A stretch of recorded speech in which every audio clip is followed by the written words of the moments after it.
In a previous video, we covered the shuffle kick to the groin, and now we're going to take the next one in our basic 4.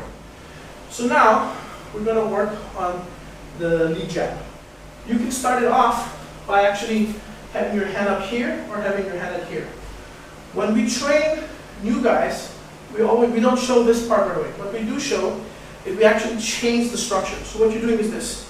Instead of being in your baijang or your ready stance like this, we always tell people to keep your hips and shoulder forward, and then you keep your hands here by your temples. The reason why I have this is because when I want them to make a jab, I want them to take a jab like this. See, so everything's lined up, and then the jab like that. So they go here, and remember, one step away, here, and you step forward, and you jab. So you're punching from your face to the target and back, and imagine there's a pipe. So you're not trying to hook around right from there, like this, and keeping yourself one step away. If he wants to hit you, he has to take a step, he has to invest, and that gives your brain enough time. So if he has to do anything, it's great. He can spit at you, you can wipe that off with, you can wash it off. If he shoots you, well, yeah, you don't survive that. But anything else, he still needs to invest to get a hit at you, and that's what you want. You want him to invest. So, we start with the boxing posture like this, and we punch. The reason why we do this is, yeah, drilling this and range is fine. The main reason we do it is because when you step forward here, a lot of people, when you show them this, when they punch, this hand starts to drop to the hip. That's a habit you don't want. So we teach people like this first.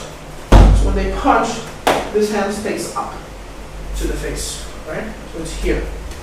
Now we've done that. If you're new, I would say do this like 20 times. Just this. First 10 technical, next 10 where you're actually trying to do the most speed. Now, when you get past this, then you come back to this point of the video and we'll continue. Okay, so I'm assuming you did the first 20 what you asked to do. Now we're going to do your real jab with your lead jab. Okay? So now you go back to your original baijang, your original ready stance here. I like to keep my hand lower because it makes it, I like the fact of having to bait this guy to hit me. It gives me more opportunities than I keep it like this. There's nothing wrong with doing this. There's nothing wrong with doing that. Again, it's up to preference or the strategy you want to apply.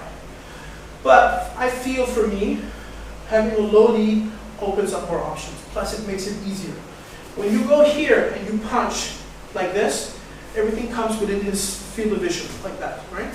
Everything here, it's right there. You can see it. Now, if you lower this, now there's an extra dimension that when you punch, it's actually coming right underneath his main field of vision, and he only notices as it comes up. That's a nice thing to have. Plus it opens up other stuff that we'll cover in some other point of the video. So now that you're here, one step away. So what you're doing is, now you have your proper lead, your proper structure. And what you're going to do here, I'm going to break it down. You're going to take a step forward. As your front foot makes the connection, you're going to start pivoting your hips and your shoulder, and you're going to hit it like this. The reason why I do this is because this gives you more range when you connect. This gives you more range to hit. Compared to this one, you hit and now you're invested in this range. This one, you're just popping off shots from a range, you're just trying to see how he reacts, or you're trying to intercept. So you don't need to get in the pocket right away. So you're right here, and then the moment you take a step, your front foot turns, your hips and shoulder turns, you hit like this. It gives you like this much more range. Another thing you want to work is you don't want to flex your whole muscle. You just want to relax, and then you want to snap your wrist right as you make contact. Here, like that. Now, after you've done this, you've done 10 of this just from one step away, and you jab. That's fine. Do those 10, and then you progress to this point. Now, instead of just jabbing from here and up, I like to move within a little box. And my hand goes like a smiley, like this. Just moves like this. Just like that. And the reason why I'm doing this is because I don't want to be hunkered down. I don't want to be on the soles of my feet. I want to be in the balls of my feet, so I'm moving around. And I just start from here, like this, and then I count to 10 in my head. When I hit 10, that's the climax. That's where I snap my punch and I don't telegraph. I try not to move so much. So here you're just moving and you hit. Again, like that. And you want to make sure that you're just snapping your hand right in the middle.